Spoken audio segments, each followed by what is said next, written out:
So today I would like to share with you all on the third vision of the 3 days of darkness that I received from the Most High a while ago. So I don't want this video to be too long, so I'm just gonna try to get to the point as fast as possible. So I received it a while ago while I was doing one of my midnight sessions that I sometimes do, whereby I just do my own mini praise and worship, pray and read the Bible. Sometimes I do this while fasting and sometimes I don't. So the vision started, I slept at about 1:30, but I was going to 2 o'clock though. I slept and that's when I received it. So in the vision, we were in a huge field, a school field actually. I was with my campus mates and we had just finished our training. So we were done with school, we were done with training, and we had just received our certificates, our license and everything. And we were so happy. Like everyone was so happy. It was a normal day. It was in the noon. Everyone was happy. We were taking pictures. We were celebrating. We were, like saying our goodbyes basically. But at the same time, we were so excited because we finally done with campus. And while this whole celebration is taking place, I looked up into the sky, and as soon as I looked up, I saw a cloud. It wasn't a normal cloud. It was half dark, like dark black, and half white. And in the middle there was a full moon. And it seemed as if the darkness was more than the light. And the moon was just, you could just see the moon, that okay, that's a full moon. And it came passing by slowly.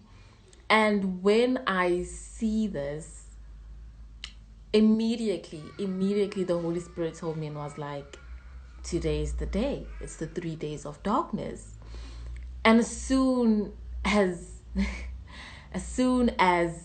it said that, I looked at my friend, and ironically enough, this friend of mine, every time I have these visions, she's always there and she's just as vigilant as me.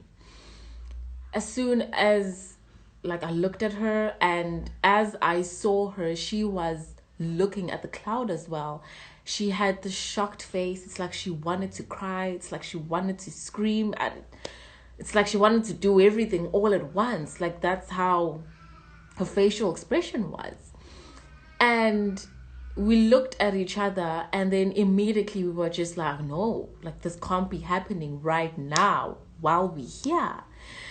And immediately after that, I shouted out to everyone else. I'm like, guys, it's the 3 days of darkness. We need to get shelter. Let's run. Everyone, like not even one person asked questions.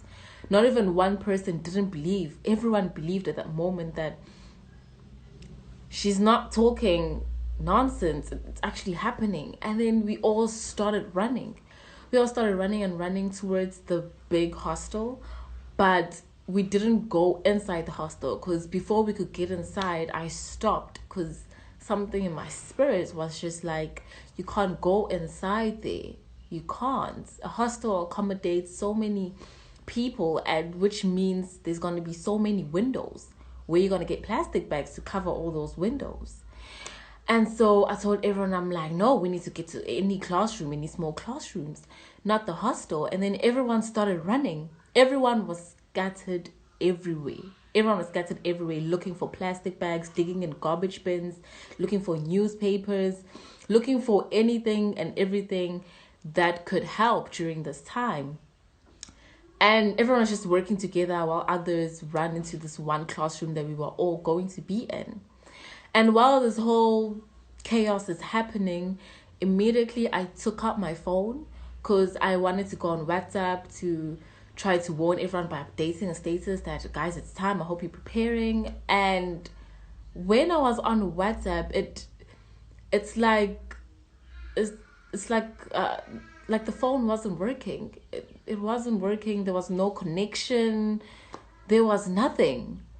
And I was just like, okay, since there's no connection, WhatsApp isn't working, I just put my phone away and I looked up into the sky, and the sky was slowly descending into darkness. And while this is happening, in my spirit, I heard 30 minutes. That we've got 30 minutes to be inside a house, to have prepared everything, which means covering the windows, getting your candles out, stocking that water, stocking the food, bringing your family into one place. 30 minutes. And as soon as I heard this, I was like, no, we don't have much time. Let's carry on taking those plastic bags. I took as many plastic bags as I have. There was every black man you can imagine, black, green, and a lot of newspapers. I even took out like chip bags. That's how bad it was, just in case we run out of newspaper. And while doing this, at the back of my mind, I was like, back at home, I don't have plastic bags. We ran out of those a long time ago. So I need to collect as many as possible. Mind you, in real life, in reality, we didn't have black mans at that time. Yes, we had candles. Yes, we had newspapers, but not enough of those as well. But black mans, we didn't have any of those. So that's what made this vision even more real than the last two that I got. And so while this is happening, I collected a lot, and then Busi is like, no, like, we're running out of time, we gotta go, And so we left and we went to the classrooms, to this one classroom where everyone was at. And before we could get inside the classroom, I stopped and I was like, no, we can't go inside there. And my friend looked at me like I've completely lost it. She's like, what do you mean we can't go inside there? I said, no, we can't go inside there. We don't have any candles. We have to go back at home. And she said, why? And I said, we don't have candles here. So if we go back home, we're much safer there than we are here. And then she said, okay, then let me just go tell the others. And I stopped her and I said, you can't take the others with us, because in my household, I can't accommodate so much of people. And then she never even asked questions, because she was in a rush as much as I was. And she was just like, okay, let me just go grab my brother. In real life, she has a brother, And she was like, okay, let me just go grab my brother and then we're going to go. She took her brother. We started running. We went to the front gate and there was a taxi there. Now, in real life, in my area where I stay, they don't do locals. Like, the taxi comes from wherever it comes from. It drops you off at the rank. If it doesn't drop you off at the rank, it drops you either at Central Park, at McDonald's, or at KC. That's all. Doesn't do locals, and then go straight to the rank. Now, in my vision that God gave me, of course, we were exactly 15 minutes away from my house. And in real life, where we were at, it was literally 15 minutes away. That's what made this vision even more real, guys. Like, it didn't feel like one. It did not feel like one at all. Anyway, we stopped the taxi driver and we started begging him. We're like, please take us with you. Please drop us off at my house. And this taxi driver looked at us like we gone crazy. He looked at us and he's like, no, why? I'm not going to do that. And we begged him. We're like, it's the 3 days of darkness. We need to get inside the household. We need to prepare. And we've run out of time. Because more like 15 minutes has already passed. We've got less than that right now. And the taxi driver was just not having it. Like, you know how some taxi drivers are, guys. Most of you know how they get. And he just looked at us and he's like, hey, there's no such thing. That's not happening. And besides, I'm not going to take you. I need to go back at home. because he wants to rest. And we begged him and we started crying, me and my friend. We started crying, we're like, please, please, please, just, we're going to pay extra. And he said, no, I'm not going to do that. This taxi is going to the rank and the rank only. And then I'm knocking off and I'm going back to my house. And we were crying, guys. We were crying because we knew that we weren't going to make it. We can't walk because we had less than 15 minutes.